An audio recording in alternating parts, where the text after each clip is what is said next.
this on the ballot, precinct committeeman? Because it's a separate ballot and it only gets prepared if there's contested elections. If they're uncontested, the state statute says the county doesn't have to print a ballot. Why do it? It's uncontested.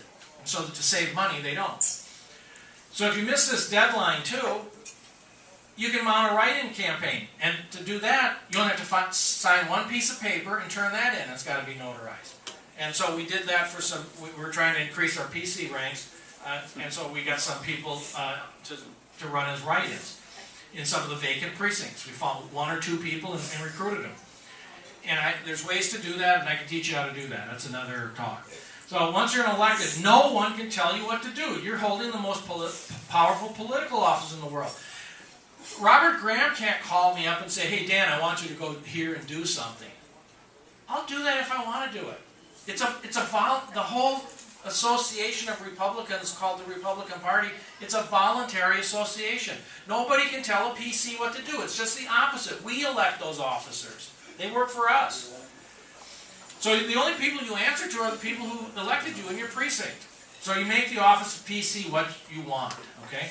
So what I did is I filled up all the vacancies in my precinct once I became one. So there's no cavalry coming, folks. There's nobody going to come and save us from ourselves. We have to save ourselves, okay? So we got to unite and kick out all those who won't abide by the Constitution. And how do you do that? By taking over a political party. And how do you do that? By becoming precinct committeeman. So the parties, both the parties are there for the taking, but forget the Democratic Party. Let's take over the Republican Party and pound the Democratic Party into submission.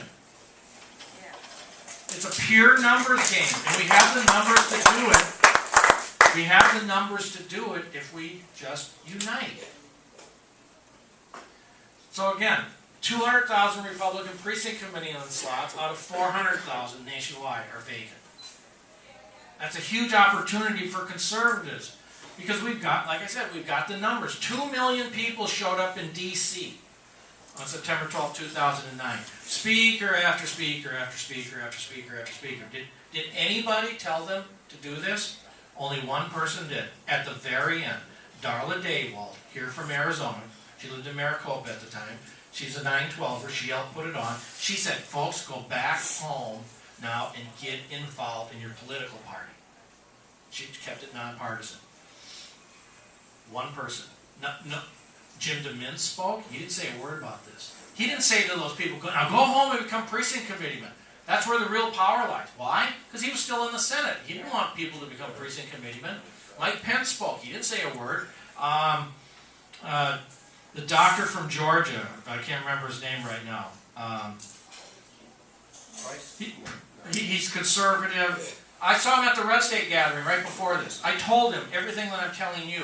Hey, how come you never tell people to come precinct committee? Half the slots are vacant. What? Really? I didn't know that. He writes it down like he really didn't know, you know. Well, he spoke. He didn't say a damn word. Yeah, Tom Price. Price? Okay. So we've got all these organizations, like I showed you before, that have plenty of conservatives, but see, we're not united politically. Okay, so there's all the numbers again, okay? So where are we united? Well, we're not. We're all in these separate little groups doing our own thing. So where do you unite? Inside a conservative political party is PCs. Again, I'm showing you this slide again because this is the most important slide. You Tea Partiers had to unite with other Tea Partiers and form a faction, a caucus inside each legislative district committee and a majority. And then once you've done that, you can vote in all the new conservatives you want if you want to do that. There might be already good conservatives in the positions and they want to stay in the positions, but if they're not, you got to vote them out. And I know there are some legislative district committees in this county that are run by rhinos. And they're horrible people. But why is that the case? Because not enough conservatives come to those meetings and become precinct committeemen.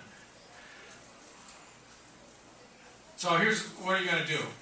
This is important. Priorities. We all don't have enough time. I don't have enough time.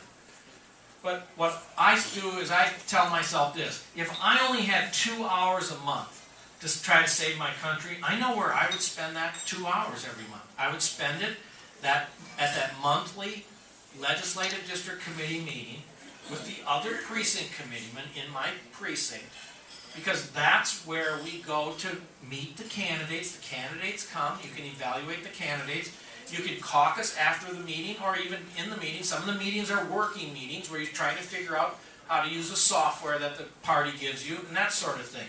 It's the best way to reach the goal, and it's fun too. It's actually fun, and I know that it works. Okay, so again, using the Republican Party as an example. The Republican Party is not conservative enough for some complaining conservatives, because those same complaining conservatives are not in the party as precinct committee. It's that simple, okay? Being a party member is more fun than blogging. Trust me. Stay in your Tea Party, but then put on another hat once a month and go to your legislative district committee meetings too. The candidates will come to your local political party meeting to meet you because they know you have the power. They know that you can take them out in the next primary. So let's prove that we're really a center-right country. Now here's that practical example I was telling you about. Many hands make light work, like Mike said. We need 120,000 signatures to stop Medicaid expansion / brewer care. I've got one of those petitions here if you want to sign it, if you haven't signed one already.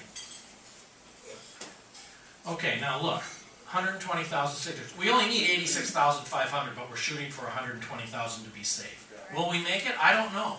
But look how easily we could make it if we united inside our political party and did a little bit of legwork, okay?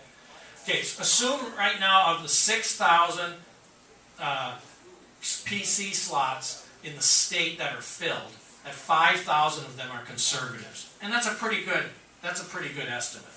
Well, divide that into 120,000, each PC would only have to get 24 signatures in their precinct to meet this goal. I can do that in 2 hours. I can get 24 signatures in 2 hours in my precinct. Assume that instead we had all 12,000 slots filled. And we had 10,000 signature gatherers, 10,000 conservative precinct committeemen. Now do the math. You don't have to get 12 signatures. I can do that in an hour. In an hour. So we'd have 10,000 conservatives across the state spending an hour's worth of time, and we'd have this thing nailed. And we'd save ourselves from Obamacare and Medicaid expansion. So here are some resources. Up here is my little blog, precinctproject.wordpress.com. That's where I put everything about becoming a precinct committeeman that I can find. I've got something for every state. I've tried to look for it on the internet. There's other tutorials. There's other people doing what I'm doing. If I find it, I put it there, okay? Precinctproject.us. This was a project that me and Ron Robinson, a guy who was a PC over in California, created with American Majority. It's the same concept as my rinky-dink WordPress blog, but which isn't really a blog because I don't write stuff there. I just tell people how to become precinct committeeman and why. It looks prettier than my site, okay, because it was done professionally. I'm kind of not real professional on the website.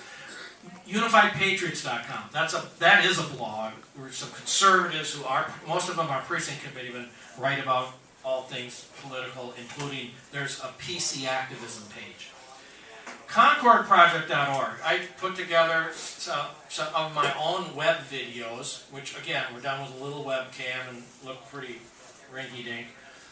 A builders association that's conservative funded this site, ConcordProject.org. We've got how-to videos there. So let's say you know somebody and they want to become a precinct committeeman and you're not comfortable explaining it all to them, send them there.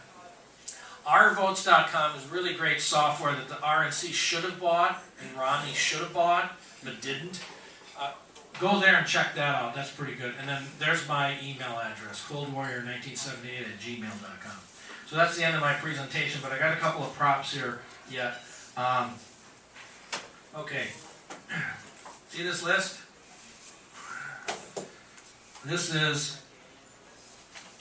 This is the Republican Party of Maricopa County. This is the list of the names of the people who are elected precinct committeemen. Those are the people who raised their hands and said they were PCs. They're the Republicans. Everybody else just checked the box. I've got this red flyer. If you know anybody who you think wants to be a PC, or you need some reference material, take one of these. Over in my briefcase, I'll get those out once I shut up, and set them out. I've got some of the key slides on one sheet that you can take as well. I got about 20 copies of those. And then I also have some of these citizen rule books. You all have one of these? If you don't, take one, but order 10. And then I wrote a pamphlet years ago, back in the 90s, on the power of the juror, the fully informed juror on in a criminal trial, and the history of that, and how to equip yourself so you don't get thrown off a jury in a criminal case. In case you want to be a holdout juror and not get thrown off the jury, take one of these too. I wrote that for Jews for the Preservation of Firearms Ownership. You can just take it. I did it for free. So that's the end of my presentation. I'll take any questions that you might have.